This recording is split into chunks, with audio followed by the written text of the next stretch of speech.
வாங்க தியானம் பழகலாம். இந்த தியானத்தை யாரெல்லாம் செய்யலாம்? நல்லா நீட்டாக ரிச்சாக இருக்கிறவங்க தான் இந்த தியானம்லாம் செய்வாங்க பார்க்குறேன். நம்மலாம் தியானம் செய்ய முடியாது பார்க்குறேன் அப்படின்னு ஒரு யோசனை எல்லாருக்குள்ளேயுமே இருக்குது. பெரிய பெரிய பணக்காரங்க தான் இந்த தியானம் செய்வாங்க பார்க்குறேன். நல்லா நீட்டாக ரிச்சாக இருக்கிறவங்க தான் இந்த தியானம் செய்வாங்க பார்க்குறேன். அவங்களுக்கெல்லாம் வந்து சம்பாதிச்சு காசு பண்ணணும்னு சேர்த்துட்டாங்க, அதனால தான் அந்த தியானத்தை அவங்க செஞ்சுன்னு உட்காந்துன்னு இருக்கிறாங்க அப்படின்னு நினைச்சுன்னு இருக்கிற நீங்க நினைக்கிற விஷயமே தப்பு.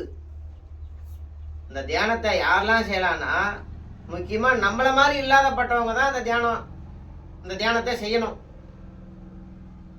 நம்மள மாதிரி இல்லாதப்பட்டவங்க தான் அந்த தியானத்தை செஞ்சு பிரச்சனையில இருந்து நம்மளே விடுவிச்சுக்கணுன்றது தான் அந்த தியானத்தினுடைய முக்கிய சிறப்பு அம்சம். பெரிய பெரிய ஆள் தான் அந்த தியானத்தை செய்யலாம் கிடையாது. எல்லாருமே அந்த தியானம் செய்யலாம். இருக்கப்பட்டவன், இல்லாதப்பட்டவன், ஏழை, பணக்காரன், இந்த மாதிரி எல்லா மக்களுமே எல்லா மனிதர்களுமே இந்த அற்புத தியானத்தை செய்யலாம். இந்த தியானத்தை செஞ்சு எல்லா பிரச்சனையிலிருந்தும் நம்ம வந்து வெளியே வரலாம். அப்படி என்ன எல்லா பிரச்சனையிலேருந்துமே நம்ம வெளியே வந்துடலாம் அந்த தியானம் பண்ணால்? அப்படி என்ன தியானத்தில் கம்முன்னு உட்காந்துக்கிற தியானத்தில் எந்த பிரச்சனையை வந்து முடிக்க முடியும்? உனக்கு என்ன தேவையோ அந்த தேவையை இந்த தியானத்தின் மூலயமா நீங்க செஞ்சு முடிச்சுக்கலாம். நான் தியானம் பண்ணா உனக்கு பிரச்சனை முடியாது, நீ தியானம் பண்ணாதான் உனக்கு பிரச்சனை முடியும். நான் தியானம் பண்ணது என்னுடைய பிரச்சனையை தீர்த்துக்கிறதுக்கு, என்னுடைய அறிவை வளர்த்துக்கிறதுக்கு, எனக்கு ஞானம் பெறறதுக்கு தான் நான் தியானம் கத்துக்கினேன். அப்ப நான் தியானத்தை கத்துக்கணும், நான் ஞானம் பெற்று நான் உக்காந்துன்னு இருக்கும்போது நீ என்கிட்ட வந்து உக்காந்து என் மேல இருக்கக்கூடிய அனல் காத்து உனக்கு பட்டாலே உன் பிரச்சனை முடிஞ்சிடும். சரியா? அப்பப்ப நீ என்ன வந்து பார்த்துக்கிட்டு இருப்பியா? அப்ப நான் என்ன பகுத்தறிவு பெற்றனோ, நான் என்ன ஞான தெளிவை பெற்றனோ அதையும் நீ பெறணும்னு கூடிய ஒரு நோக்கத்துல தான் அந்த தியானத்தினுடைய விஷயத்த உங்களுக்கு நான் கொடுக்க வந்திருக்கிறேன், கத்துக் கொடுக்க வந்திருக்கிறேன், இந்த சிறப்பு அம்சத்தையும் சொல்ல வந்திருக்கிறேன். அப்ப இந்த தியானத்துல வந்து நாள் கணக்கா உனக்கு என்னென்ன பிரச்சனைகள் இருக்குது, நாள் கணக்கா உன் உடம்புல நோய் இருக்குதா, உன் உடம்புல பேய் இருக்குதா, இல்ல மன கோளாறு இருக்குதா, மன வேதனை இருக்குதா, என்ன கெட்ட விஷயங்கள் உன்னுடைய குடும்பத்தில் நடந்துன்னு இருக்குது, என்ன சங்கடங்கள் உனக்குள்ள ஒழுங்கின்னு இருக்குது, அந்த பிரச்சனையை எல்லாமே ஓடி ஓடி ஓடி ஓடி பிரச்சனைக்காக பதங்கின நீங்க இந்த தியானம் பண்ணா உங்களை கண்டு ஓடி ஒழியும் உங்களை துரத்தின்னு வர பிரச்சனை. இந்த தியானத்தின் சிறப்பம்சம் தான். நீ தியானம் செய்யும் போது உனக்குள்ள ஆத்ம சக்தி என்னக்கூடிய ஒரு உயிராக்கன்றது உருவாகும்.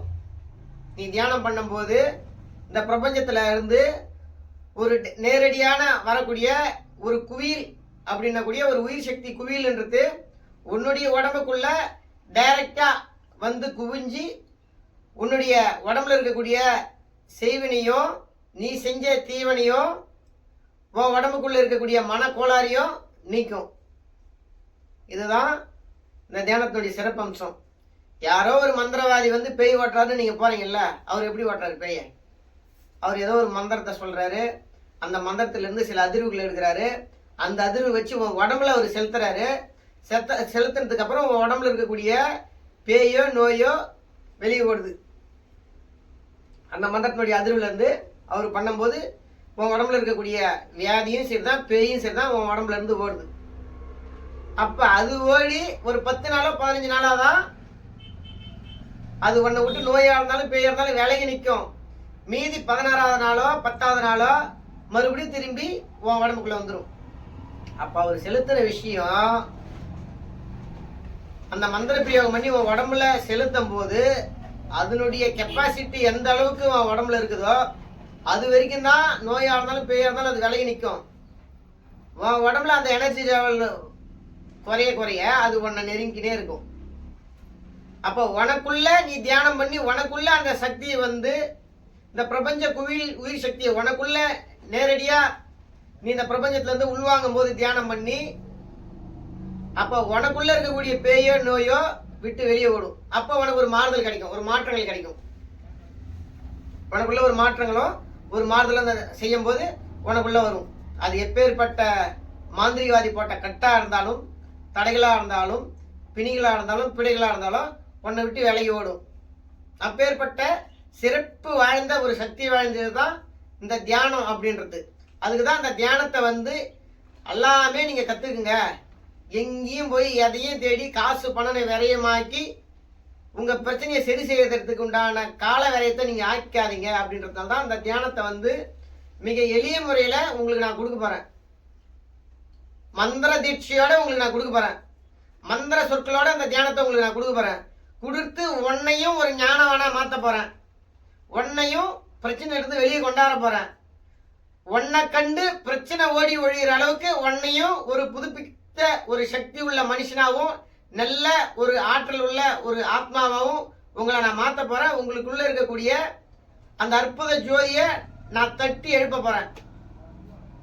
இதுக்காக தான் நான் வந்துக்கிறேன். பாழும் பள்ளத்தை நிரப்ப வந்தவனா. உன் வாழ்க்கையில் இருக்கக்கூடிய படும் பள்ளத்தையும் பாழும் பள்ளத்தையும் ரொப்பி நிரப்பி பூர்த்தி பண்ணி உன் கையில நீயும் பிறருடைய வாழ்க்கையில் இருக்கக்கூடிய பள்ளத்தை ரொப்பி பூர்த்தி பண்ணி உன்னுடைய வாழ்க்கையை நீ ஆனந்தமாக்கி நான் கொடுக்க போறேன். அவ்வளவுதான். இதைதான் சாமி பண்ண முடியுமா? இந்த வாழ்க்கைக்கு நான் வாழணும். என்னுடைய வாழ்க்கையில் இன்னும் அனுபவிக்கிறதுக்கு நிறைய இருக்குது. நிறைய இருக்குது. நீ வாழ்க்கையில வாழறதுக்கு நிறைய இருக்குது. பேர், புகழ், அந்தஸ்து, கௌரவம், காரு, பங்களா, வீடு, ஒன்ன பாதுகாக்கிறதுக்கு 4 நாய், வீட்டை சுத்தி நீ குளிக்கிறதுக்கு நீச்சல் குளம், நீ போறதுக்கு நல்ல லக்ஸரியான காரு, எல்லா வளங்களோடையும் நீங்க வாழதான் போறீங்க. நான் தியானம் பண்ண இதெல்லாம் உங்களை விட்டு போயிடாது. இதுக்கும் மேலும் உணர்றதுக்கு உண்டான ஒரு வளர்ச்சி உனக்கு வரும். ஆனா நான் சொன்ன இந்த விஷயங்கள் இருந்தாலும் அதை தாண்டி நீ ஏதோ ஒரு விஷயத்த முடிக்க முடியாத போராடின்னு தான் இருப்ப. நீ பணம் கொடி கொடியா வச்சிருந்தாலும் உனக்குள்ள ஒரு பிரச்சனைகளை தீர்க்கிறதுக்கு ஏதோ ஒரு இடம் நீ சுத்தின்னு தான் இருப்ப. அந்த பிரச்சனைய இந்த தியானத்தை வச்சு நீ முடிச்சுக்கலாம். நீ எந்த பிரச்சனை முடியணும்னு உங்ககிட்ட கொடி கொடியா பணம் இருந்தாலும் இதெல்லாம் முடியும் போது நீ எங்கெல்லாம் சுத்தின்னு இருக்கிறியா, அதையே இந்த தியானம் பண்ணி நீ முடிச்சுக்கலாம். அதுதான் இந்த தியானத்துடைய சிறப்பு. என்ன கொடி கொடியா நீ பணம் வச்சிருந்து லட்சமா பணம் வச்சிருந்து நீ என்ன சாதிச்சிருவ, என்ன உன்னால முடிக்க முடியும்? நீ பிறரை சார்ந்து தானே எதா இருந்தாலும் நீ பண்ண முடியும். அப்போ ஒரு முறை இந்த தியானம் செய்ய பழகிட்டேன்னா நீ யாருமே சார வராம இறை சக்தியை மட்டும் சார்ந்தா போதுமே, இறைவனை மட்டும் சார்ந்தா போதுமே. நீ உட்காந்த இடத்துல இருந்து உன் பிரச்சனை முடிச்சுட்டு போயிடலாமே. ஓடி ஓடி ஜெயிக்கிறது இல்ல பெரிய விஷயம், உட்கார்ந்த இடத்துல இருந்து ஜெயிக்கணும், அதுதான் பெரிய விஷயம். அதுக்கு தான் சிந்தனை ஒன்று, செயல் 64,000 கோடியினுடைய செயல். சிந்தனை ஒன்னாதான் இருக்கும் நம்மளுக்கு. ஆனா நம்மளை சுத்தி நடக்கக்கூடிய செயல்கள் எல்லாமே நீங்க செய்யக்கூடிய செயல் தான். உங்களுடைய செயல்ல, உங்களுடைய சிந்தனையில நீங்க செய்யக்கூடிய செயல் தான் எல்லாமே உன்னை சுத்தி நடந்து நீ தான் செயல்படுத்துவ. அந்த 64,000 செயலியும் உட்கார்ந்த இடத்துல இருந்துன்னு நீ செயல்படுத்தின்னு இருப்ப. அதுதான் அந்த தியானத்தோட சக்தி. யாரார எங்கெங்க நிறுத்தணும், யாரார எப்படி எப்படி என்னென்ன பண்ணணும்னு இந்த தியானத்தை வச்சு நீ ஆட்டி படிச்சுன்னு இருப்ப. உன்னைய ஒருத்தன் ஆட்டி படிச்ச காலம் போய் நீ அவனை ஆட்டி படிச்சுன்னு இருப்ப. அப்பேற்பட்ட தியான சக்தி இதுல இருந்து எடுக்கலாம். அப்படிப்பட்ட அபரிவிதமான ஒரு புத்துணர்ச்சியும் ஒரு சக்தியும் இந்த பிரபஞ்சத்துடைய குவியல் ஆற்றலையை வச்சு நீ எல்லாமே நீ பண்ணிடலாம். அதான் அந்த தியானம். அதனாலதான் அந்த தியானத்தை உங்களுக்கு நான் கொடுக்க வந்துக்கிறேன், உங்களுக்கு நான் சொல்லிக்கின்னு இருக்கிறேன். அப்பேற்பட்ட விஷயம் நீ என்ன பண்ணணும்னு நினைக்கிற, என்ன செய்யணும்னு நினைக்கிற எல்லா விஷயத்தையுமே அந்த தியானம் பண்ணி நீ எல்லாமே பண்ணலாம். இந்த தியானத்தை பண்ணும் போது உன்னுடைய பிசினஸ் 100% நல்ல முறையில நடக்கும். படிச்சுன்னு இருக்கிறியா, படிச்சு நல்ல விதமான உத்தியோக நீ வேலை வாய்ப்புக்கு நீ போகணும்னு நினைக்கிறியா, அதையே நீ பெறலாம். எப்படி தியானம் பண்ண அதெல்லாம் நடக்கும்? நீ தியானம் பண்ணும்போது இந்த பிரபஞ்சத்துடைய ஆற்றலுடைய உயிர் சக்தி உனக்குள்ள இருக்கும்போது உனக்கு இந்த வேலை கிடைக்க கூடாதுன்னு பிரார்த்தம் இருந்தாலுமே அந்த தடைய இந்த தியானத்தில் வரக்கூடிய சக்தியின் மூலியமா அது தவிர்த்தெறியப்படும். உனக்கு கல்யாணம் நடக்கணுமா, கல்யாணம் நடக்கலையா, தட்டி கழிச்சுனே போதா, அந்த தியானம் உட்காந்து நீ செய்யும் போது உன்னுடைய திருமணத்துக்கு வரக்கூடிய தடங்கள் எல்லாமே இந்த தியானத்துல இருந்து நீ பற்றிய ஒரு உயிர் சக்தி இந்த பிரபஞ்சத்துல இருந்து அந்த உயிர் சக்தி கரெக்டான முறையில அந்த தியானம் முறை போய் கரெக்டான முறையில உனக்கு கரெக்டான ஒரு ஆலோசனையை சொல்லி இந்த திருமணத்தை தடை இல்லாத பர்ஃபெக்டா முடிச்சு கொடுக்கும். அந்த பவர், அந்த சக்தியினுடைய ஒரு பவர், ஒரு தீஜோலை, ஒரு அக்னி குண்டம் எரியுது, ஒரு நெருப்பு எரிஞ்சுக்கிட்டு இருக்குது, அதுகிட்ட அதை சூழ்ந்து வருமா? ஏதாச்சும் சொல்லுங்க. அதை சூழ்ந்து ஏதாச்சும் தடை பண்ணக்கூடிய அளவில் ஏதாச்சும் ஒரு ஜீவராசிகள் வருமா? அந்த நெருப்புக்கு தொந்தரவு கொடுக்கக்கூடிய விஷயங்கள் எதனா வருமா? வராது. தியானம் பண்ணா நீங்க ஒரு அற்புத ஜோதியா இருப்பீங்க, ஒரு அற்புத ஜோதி படிவ பிரகாசமா இருப்பீங்க நீங்க. அப்ப இந்த அற்புத ஜோதியை பார்த்த இறைவன், இவன் நல்ல முறையில் இருக்கிறான், நல்ல பயணத்துல இருக்கிறான், இவனுக்கு இனி எந்த விதமான சோதனையோ வேதனையோ இனி நாம கொடுக்க கூடாது அப்படின்றதுனால அவரே கிளம்பிடுவார். அவரே உங்களை பார்த்து, உங்களுடைய செயலை பார்த்து அவரே இனி இவனுக்கு எந்த விதமான தொந்தரவு கொடுக்க இடத்துல அவரே புறப்பட்டு போயிடுவார். அப்பேற்பட்ட உன்னதமான ஒரு சக்தி வாழ்ந்தது தான் இந்த தியான நிலை அப்படின்றது. இந்த தியான நிலையை நீ பெறும்போது பாத்தீங்கன்னா இதுல அனைத்து விதமான அபரிவிதமான ஒரு சந்தோஷம் உனக்குள்ள வரும், உனக்கு ஆத்ம திருப்தி உனக்குள்ள வரும். நீ எல்லாத்தையுமே ஜெயிக்கலாம். எதையெல்லாம் உன் வாழ்க்கையில நீ இழந்தியோ, எதையெல்லாம் நீ இழந்துட்ட நினைச்சுக்கிட்டு இருந்தியோ, மறுபடியும் இந்த தியானம் நீ செஞ்சு, இந்த தியானத்தின் மூலியமா நீ அனைத்தையும் இழந்ததெல்லாம் மறுபடியும் நீ பெறலாம். கோடி கோபுரம் உன்னை கைவிட்டு போன வாய்ப்புகள் எல்லாமே மறுபடியும் நீ திரும்ப பெறலாம். அந்த தியானம் உனக்கு கொடுக்கும். இந்த தியானத்துல வரக்கூடிய உயிர் சக்தியினுடைய ஆற்றல் மறுபடியும் உன் கை மீறி எதெல்லாம் போச்சோ அதெல்லாம் இழுத்தாந்து உனக்கு கொடுக்கும். ஆனா அந்த தியானம் நீ செய்யும் போது உனக்குள்ள ஒரு வெறி இருக்கணும். உனக்குள்ள ஒரு வெறி இருக்கணும். இதெல்லாம் என் கை விட்டு போயிடுது, இதெல்லாம் நான் இழந்துட்டேன், மறுபடியும் எனக்கு இதெல்லாம் வரணும்னு ஒரு வெறியோட ஒரு லட்சியத்தோட உட்காந்து நீ இந்த தியானத்தை பண்ணணும். அந்த மாதிரி தியானமும் உண்டு. ஞான நிலைக்கு போற தியானம் வேற, இழந்ததை பெறக்கூடிய தியானம் வேற. இந்த மாதிரி ஒரு தியானத்துக்கும் ஒரு லட்சிய பாதை உண்டு, ஒரு குறிக்கோள் உண்டு, ஒரு வைராக்கியம் உண்டு. இந்த தியானத்துல எல்லாமே இருக்குது. தியானம் பண்ணா ஞானி மட்டும்தான் தியானம் பண்ணணும் கிடையாது, சித்தருக்கு மட்டும்தான் தியானம் பண்ணணும் கிடையாது, மகான்கள் மட்டும்தான் தியானம் பண்ணணும் கிடையாது. ஒரு மனிதனும் கட்டாயம் தியானம் பண்ணலாம். தியானம் பண்ணி பண்ணி பண்ணி நீ இழந்தது எல்லாமே பெறலாம். 100 மடங்கு நீ எல்லாத்தையுமே பெறலாம். சும்மா இருக்கிறவங்க எல்லாமே கதை சொல்லிட்டு போகணும். இருக்கப்பட்டவனுக்கு தான் தியானம் பண்ணணும். அழகா இருக்கிறவன் தியானம் பண்ணணும், அசிங்கமா இருக்கிறவன் தியானம் பண்ணக்கூடாது. சரிங்களா? அழகா இருக்கணும் பண்ணலாம், அசிங்கமா இருக்கணும், அழுகு துணி போடணும் பண்ணலாம், நல்ல உடைய போட்டு எல்லாரும் தியானம் பண்ணலாம். எந்த நிலையில இருந்து வேணாலும் நீ தியானம் பண்ணலாம். எந்த நிலையில வேணாலும் நீ தியானம் பண்ணலாம். இந்த தியானத்தை நீ பண்ணி பாரு. நான் கொடுக்குற முறையில நீ பண்ணி பாரு. உன் வாழ்க்கையில நீ எதெல்லாம் இழந்த அது எல்லாத்தையும் நீ பெற்றுடுவ. வாழ்க்கையில உன்னுடைய மனைவி இழந்தியா, குடும்பத்தை விட்டு பிரிஞ்சு போனாங்களா, அவங்க வந்துருவாங்க. படிப்பு இல்லாத நல்ல வேலை இழந்தியா, நல்ல வேலை உனக்கு திரும்பி வரும். உன்னுடைய சொத்து பத்து உன் கை விட்டு போச்சா, மறுபடியும் உன் சொத்து பத்து உன் கைக்கு வரும். உனக்கு நம்பிக்கை துரோகம் பண்ணாங்களா, அவங்களே உன் காலடியில் விழுவாங்க. அவனை விட 1000 மடங்கு நீ நல்ல முறையில பெரிய ஆளா வரலாம் இந்த தியானம் செய்தா. அப்ப இந்த தியானத்தினால நம்ம எதெல்லாம் பெறறோம் பாருங்க. எதெல்லாம் நம்மளை விட்டு போச்சோ அதெல்லாம் மறுபடியும் வந்துடும். வாழ்க்கையில எதெல்லாம் விட்டு போச்சோ அது எல்லாமே வந்துடும். இந்த தியானம் பண்ணும்போது உனக்குள்ள நீ கொண்டாந்துக்கலாம். யாருடைய உதவியுமே இல்லாத ஒரு முறை இந்த தியானம் செஞ்சு நீ பழகிட்ட அப்படின்னா, மறுமுறை நீயே உட்காந்து அந்த தியானத்தை செஞ்சு இந்த தியானத்தின் மூலமா அனைத்து ஆற்றலையும் நீ பெற்றுக்கலாம், அனைத்து ஆத்மாவையும் நீ பெற்றுக்கலாம். இந்த அண்ட சராசரத்துல இருக்கக்கூடிய அனைத்து விதமான விஷயத்தையும் நீ பெற்றுக்கலாம். அவ்வளவுதான், ஒரே வார்த்தையில முடிச்சிட்டேன். உனக்கு என்னெல்லாம் தேவையோ உன்னுடைய தேவைகள் அனைத்துமே நீ தியானம் பண்ணி உன் வசப்படுத்திக்கலாம். அவ்வளவுதான் தியானம். தியானம்னா என்ன? தியானம் எல்லாமே தான் தியானம். இப்படிதான் தியானம் பண்ணணும். ஃபர்ஸ்ட் நீ தியானம் பண்ணும் போது உன்னுடைய தேவைய இந்த பிரபஞ்சத்துக்கிட்ட நீ கையெடுத்து கும்பிட்டுக்கணும். இந்த பிரபஞ்சத்துக்கிட்ட நான் ஏன் அந்த தியானம் பண்றேன், வாழ்க்கையில நான் தோத்துட்டேன், 10 பேர் சேர்ந்துன்னு என்னை வாழவே விட மாட்டேங்கிறான், அவனுக்கு முன்னாடி நான் வாழ்ந்து காட்டணும், அவனுடைய செயல்கள் எதுவுமே என்னை நாடக்கூடாது, எனக்கு கிடைக்கக்கூடிய விஷயங்கள் எனக்கு கிடைச்சிக்கின்னு இருக்கணும். அதனாலதான் இந்த தியானம் நான் பண்றேன். இந்த 10 பேரு என் பக்கம் தலை வச்சே படக்கூடாது.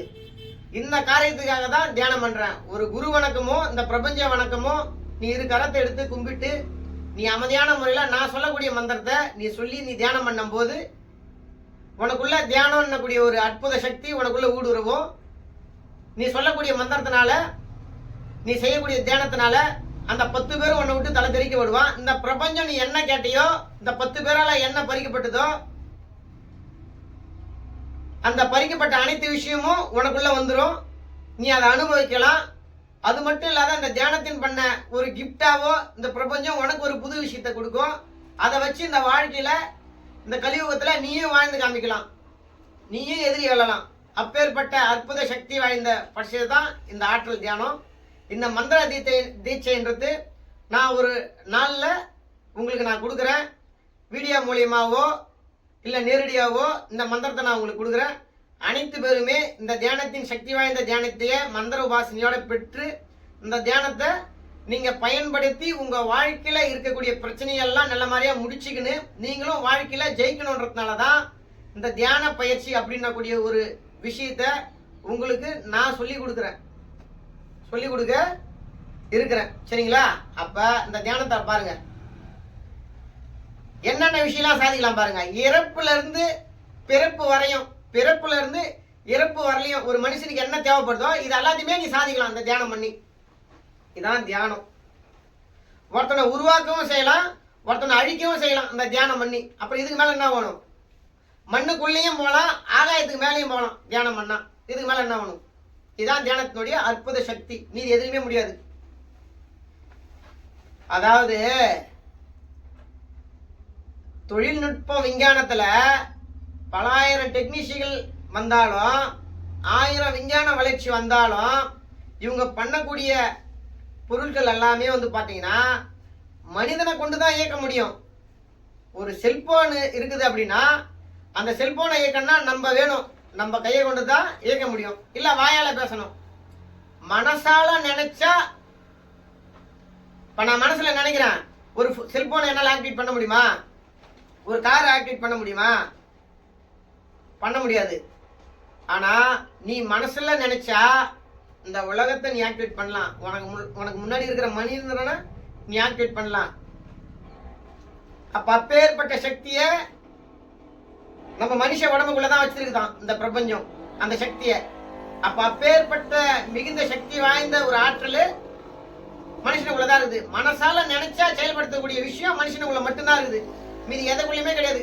1000 விஞ்ஞான வளர்ச்சிகள் வந்தாலும் மனுஷன் நினைச்சா செயல்படுத்தக்கூடிய ஒரு விஷயம், மனுஷன் மனசுக்குள்ள நினைச்சா செயல்படுத்தக்கூடிய ஒரு விஷயம் மனுஷனுக்குள்ள வச்சிருக்கிறானே தவிர மிஷினுக்குள்ள வச்சில்ல. மனுஷன் நினைச்சா மிஷின் இயங்குமானா இயங்காது. மனுஷன் கைய வச்சாதான் இயங்கும், மனுஷன் பேசினாதான் இயங்கும். ஆனா மனுஷன் மனசுக்குள்ள நினைச்சு அந்த மிஷினை இயங்கணும்னு நினைச்சா அந்த மிஷினை இயங்குமானா இயங்காது. அப்படி ஒரு டெக்னாலஜி இனி ஒரு காலகட்டத்துல வருமானா வரவே வராது. இதுதான் உண்மை. இது மனுஷனுக்கும் மனுஷனுக்கும் நடக்கக்கூடிய ஒரு பரிமாற்ற விஷயங்கள். மனசு யாருக்கு இருக்குதோ அவன் மட்டும்தான் ஒரு விஷயத்தை இயக்குவான். சரிங்களா? அப்ப அப்பேற்பட்ட ஒரு சக்தியும் அப்பேற்பட்ட ஒரு உன்னதமான ஒரு விஷயத்தையும் ஒரு செயலையும் இந்த பிரபஞ்சம் கூடிய ஒரு இறைசக்தி மனுஷனுக்குள்ள மட்டும்தான் வச்சிருக்குது. அதனாலதான் மனுஷனுக்கு பாத்தீங்கன்னா 6 அறிவு, தியானம் பண்ணா 7 அறிவு. தியானத்துக்குள்ள என்ன மென்மேலும் படிப்படியா நீ போவ போவ போவ போவ போவ உனக்கு அறிவு வளர்ந்துன்னு போயினே இருக்கும். ஞானத்துக்குள்ள ஞானம், ஞானத்துக்குள்ள ஞானம், ஞானத்துக்குள்ள ஞானம் போயினே இருக்கும். சரிங்களா? அப்பேற்பட்ட ஒரு உன்னதமான ஒரு சக்தி வாய்ந்ததுதான் இந்த தியானம் அப்படின்றது. பாருங்க, அந்த தியானத்துக்குள்ள எவ்வளவு விஷயங்கள் இருக்குது பாருங்க. அதனாலதான் அந்த தியானத்தை நீங்க செய்யுங்க. நான் ஒரு ஆள் மட்டும் ஆன்மீகத்துல இருந்து, நான் ஒரு ஆள் மட்டும் அறிவு பெற்று, நான் ஒரு ஆள் மட்டும் ஞான தெளிவுபட்டு, நான் ஒரு ஆள் மட்டும் சுய சிந்தனை வச்சிருந்தா மட்டும் போதாது. எனக்கு கிடைச்ச விஷயத்தையும் தியானத்துக்குள்ள நான் பார்த்த விஷயத்தையும் என்ன நாடி வர பக்தர்களுக்கும் எனக்கு தெரிஞ்ச பக்தர்களுக்கும் நான் கொடுக்கணும்னு கூடிய ஒரு முயற்சினாலதான் அந்த தியானத்தை நான் உங்களுக்கு கொடுக்க வந்திருக்கிறேன். நான் பெற்ற இன்பத்தில் கிடைச்ச துன்பம் பெருகை வையகம், அவ்வளவுதான். எனக்கு என்னென்னலாம் நான் கஷ்டப்பட்டு அடி வாங்கி உதவாங்கி என்னென்னலாம் இந்த தியானத்துல நான் கத்துக்கணும், இந்த தியானத்தை எளிமையான முறையில உங்களுக்கு நான் கொடுக்குறேன். நீங்க அடி உத இல்லாத நீங்க கத்துக்குங்க அப்படின்னு. சரிங்களா? நான் எதெல்லாம் அடி வாங்கி வாங்கி அசிங்கப்பட்டு அவமானப்பட்டு இந்த தியானத்தை நான் கற்றுக்கணும், அதை நீங்கள் அசிங்கமும் படாதீங்க, வேதனையும் படையாதீங்க. டைரக்டான முறையில் அந்த தியானத்தை உங்களுக்கு நான் சொல்லி கொடுக்குறேன். உனக்கு கஷ்டமே வராது, துன்பமே வராது. ஒரே ஒரு விஷயம், இன்பம் மட்டும்தான். அந்த இன்பத்திலேயே தியானம் பண்ணி நல்ல ஒரு நிலையை பெற்று உங்கள் வாழ்க்கையில் இருக்கக்கூடிய கஷ்டத்தெல்லாமே நீங்கள் போக்கிக்கின்னு உங்கள் குடும்ப வாழ்க்கையை, சராசரி வாழ்க்கையை உங்களுடைய எண்ணத்துக்கு தகுந்தாற் போலையும் உங்களுடைய மனசுக்கு தகுந்தாற் போலையும் இந்த தியானத்தை செஞ்சு உன் வாழ்க்கையிலையும் எல்லா ஆடம்பர வளர்ச்சியும் கோடி கோபுரத்தையும் சம்பாதிச்சு நல்ல சம நிலையில் நல்ல முறையில் நோய் நொடி இல்லாத ஆரோக்கியமாக வாழுங்க அப்படின்றத நான் உங்களுக்கு சொல்ல வந்திருக்கிறேன். உங்களுக்கு நான் கற்றுக் கொடுக்க வந்திருக்கிறேன். இன்னும் அற்புதமான தியான விஷயத்தெல்லாம் உங்களுக்கு நான் சொல்லி கொடுக்குறேன். கூடிய விரைவில் நேர்லையும் நம்ம சந்திப்போம். தியானத்துக்கு உண்டான தேர்ச்சியும் தியானத்துக்கு உண்டான மந்திர உபதேசமும் கட்டாயமாக நான் உங்களுக்கு கொடுக்குறேன். சரிங்களா? மக்கள் எல்லாமே நல்ல நோய் நொடி இல்லாத நல்ல முறையில் சந்தோஷமாக இருங்க. நன்றி, வணக்கம்.